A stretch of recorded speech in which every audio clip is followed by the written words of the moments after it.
Hi, nobodies. So I was just sitting here with Toos, aka Tuffy, aka Big Silky. Now he's all chill. Okay, now he likes the other three cats that are in this house. He's cool. He's chill. I mean, him and Beezy kind of like Beezy gets a little bit rambunctious, and Tuffy will ah ah, you know. For the most part, he's cool. So I'm sitting here with him. I'm just petting him, and I'm like, "You're such a cool dude. I love you," you know. And then Nacho comes in. And Nacho sits on the bed. Now, the second that Nacho came through the door, Tuffy's ears went back. And I'm like, yeah, I know. Nacho gets on the bed. Those ears go back further. And I was like, I know, buddy. You ain't happy. I know exactly how you feel, you know, like somebody will come in and you'll just be like, man, I was feeling good. And this motherfucker come in. He gonna lay on the bed. Now, Tuffy's not real territorial, and it's not uncommon for three cats to be on my bed. So, Nacho's sitting there, right? Nacho's sitting at the foot of the bed, at the head of the bed. Tuffy's in the middle. Tuffy's ears just back. Nacho's staring at the wall. You know, he's just sitting there, staring at the wall. And I'm like, okay, that is so fucking passive aggressive. Like in my head, I'm thinking, okay, Tuffy's like, this motherfucker needs to go. He's just like killing my vibe. Like even while Tuffy's licking himself, those ears are back. And Nacho is sitting there acting like he doesn't know that he's not welcome. And you know that the cat knows he's not welcome. Like he knows him and Tuffy are not friends. Like he knows that. Nacho bullies Tuffy. Like when you hear a dust up in this house, it is Nacho and Tuffy. Because Tuffy will be just minding his own business, and Nacho will just come up and encroach on Tuffy's space. Well, Tuffy's chill as hell, but he's like, hey, I'm laying here and you're being, you know, like Nacho comes up on him like that big dude.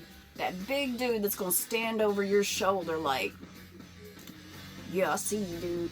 You know, like it's that's what I'm trying to describe, is like that big dude who's just kind of towering over you, like, do something, punk, you know, and Tuffy's just like, leave me alone, bro.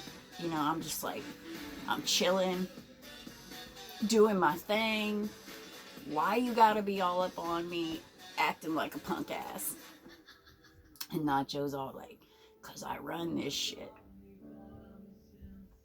You need to bow down to me. I'm the king. He's like a lot of alpha males. Not true alpha males. Guys who would call themselves alpha males. If you ever did a little bit of research on that term, you would learn that alpha males are not what people who call themselves alpha males are like.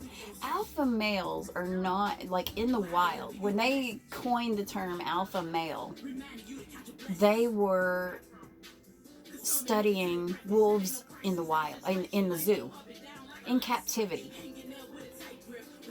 And the thing is about captivity is the alpha males in captivity were the ones who would fight the hardest for food. And they would,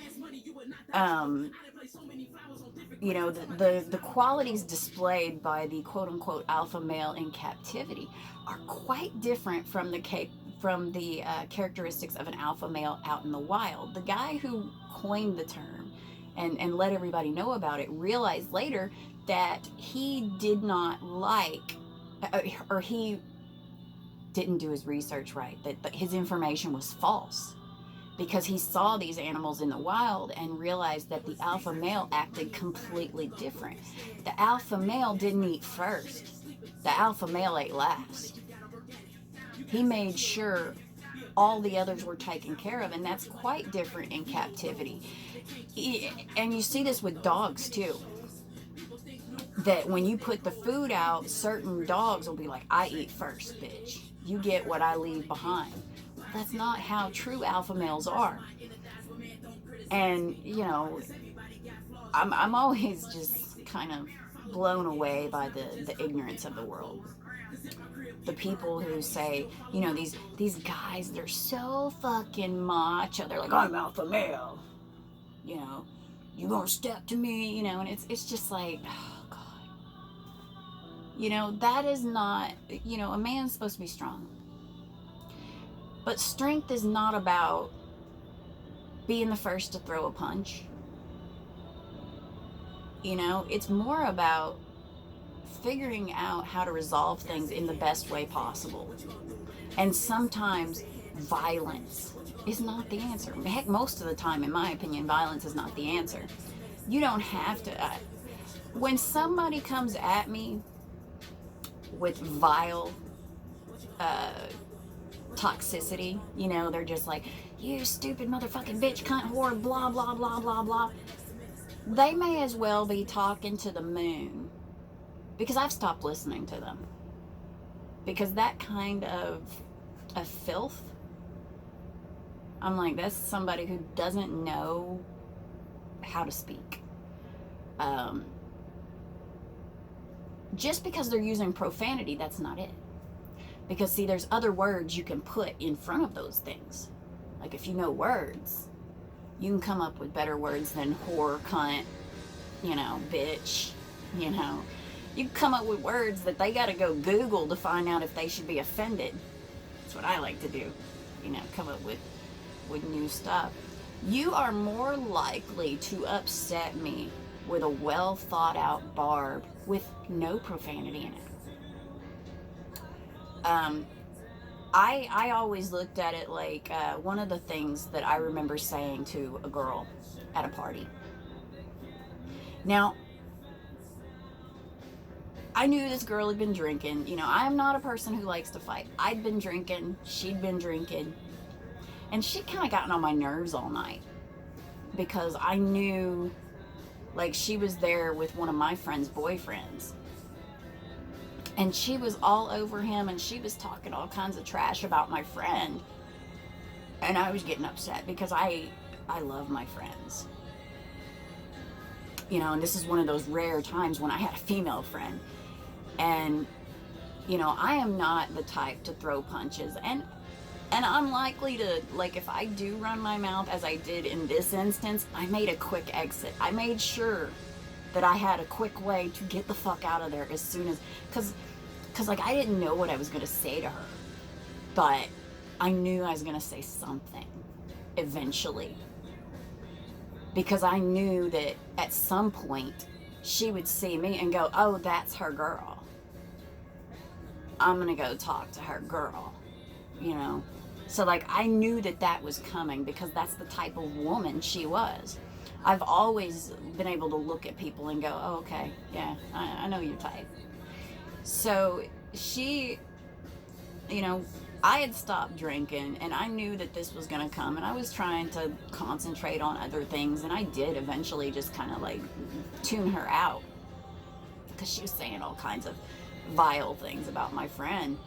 How, like, she couldn't keep a man, you know, that he had to step out on her, you know.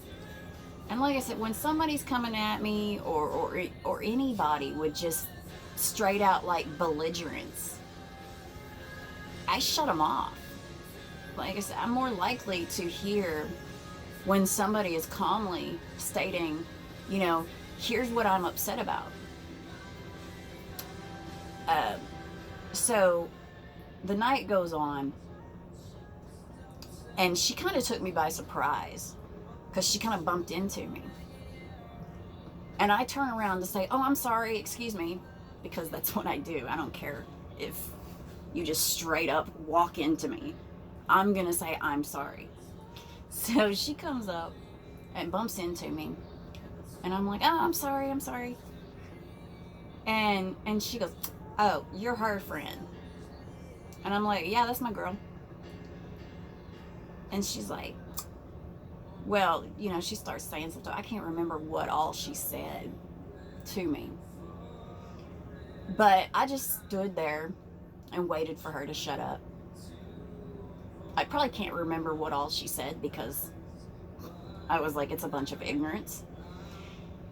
So I'm just waiting for an opportunity to, you know, like say, I didn't, while she was talking, I was just kind of like, you know, okay, you know, at any point in time, I'm like, okay, good to see you, you know, and I'm just going to turn around and leave. And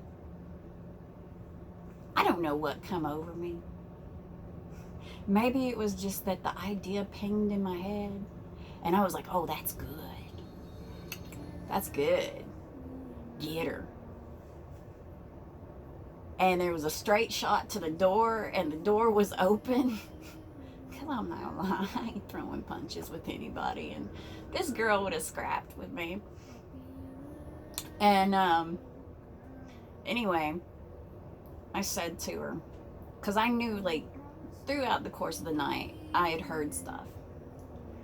And I knew that my friend didn't know a thing about her. She didn't know her dude was stepping out because I hadn't had an opportunity to go to her and say, hey, your dude's stepping out on you. Because I was going to tell. I was cool with dude. He was one of my friends. But I don't give a fuck if you're my friend. You're fucking around. I'm going to tell. Because that shit ain't right. Unless I know the girl's fucking around. Like, if I know your girl's fucking around and you're fucking around, I'm like, yeah, it's out of my... But if I know she's sitting at home thinking that you're faithful and you're good and all that, because I'd want somebody to tell me. If I'm sitting at home thinking that dude's at work, I'd want somebody to tell me. He's not at work. He's at this place with this bitch. And now, see, now with the invention of cell phones and everything, it'd be like, here's the video. We'll send it to you. Here's the address where we're at. Come on down. I got your back. Which, me saying I got your back means I'll drive the getaway car. I am not throwing punches for you. Anyway, it just zinged in my head, this thought. And I rolled it around for a second to say, is that true? I think that's true. So I looked at her and I said, you know all about my friend, don't you? And she's like, yeah, I know. You know, she's a bitch. You know, she's a sorry ass lay. She's this, she's that. And I said, well, I know for a fact she doesn't know about you. And she's like, no, blah, blah, blah, you know. And I said, that just brings to mind that a man tells his whore about his lady, but never tells his lady about his whore. And that's when I made my exit. And I know she came after me, but she kind of stumbled because she was a bit drunker than me. So, and I went to my friend's house after that. And shit went down on their end. Which I honestly told my friend, I'm like, man, that girl ain't worth it. Let her have him. You know, like, don't even fight for him. He's shit. You know, he's gonna do that to you. And everybody at the party knew her, knew him, knew they were together. He was out there making a fucking fool of her. So, you know, I kind of wanted to kick him in the nuts, honestly. I wasn't even upset with the girl, really. I mean, I was upset about her running her mouth and being all proud that she's side bitch. But, which that was before the term side chick came out. She was nothing more than just a little whore, you know. But I like how cats are about it, you know, that they're just like I know Nacho saw Tuffy's ears go back. Tuffy didn't have to growl. Nacho knows that Tuffy doesn't want to be around him. And Tuffy's just waiting for Nacho to do something. Tuffy's like, man, he's going to fuck with me, ain't he? You know, and I'm telling Tuffy, I'm like, nah, dude, I got you. I got you, man. If he comes at you, I'm going to get him off the bed. Because, see, Tuffy knows me and my daughter, if Nacho fucks with him, we push Nacho off. We don't push Tuffy off. Nah, because Tuffy was here first. And Tuffy doesn't pee on things. So, but I love how that just whole, like, they're in the same room together and they don't like each other. But they're like both kind of like, don't start no shh, won't be no it, you know? And I like that. I wish that more things in the world could be like that. But I also wish that if a person was like Nacho, it's like, please don't sit there just to disturb somebody's ambiance. You know, I mean, how annoying is that? To know that, like somebody's like, well, I ain't leaving because I know they don't want me here. Fucking leave. I mean, why do you want to sit there when somebody is actively going, man, this motherfucker's here? You know, why be that person who drains the vibe in a room? You know, now, granted, if there's a whole bunch of people and most people are cool with you being there, then yeah, don't sweat over one person having a problem. But when you can be other places, be other places, you know. But I do like how they handled that. I mean, those two will dust up, don't get me wrong. And I hate it, but, you know, Tuffy's in here minding his own business. But I was just laughing because I was like, I know, buddy. Them ears were just back, like, that fucker's here. He's right behind me. I know he's right behind me. I love these guys. See, there's a Toof. Toof! He lets me just roll him around. I'm too old for this shit. I'm about to give him a free castration, ain't you? You want to castrate the Nacho? So that's my day. I hope you're having a great day. As always, every moment is an opportunity to turn things around. Have a good day. Have a good night, actually. Bye.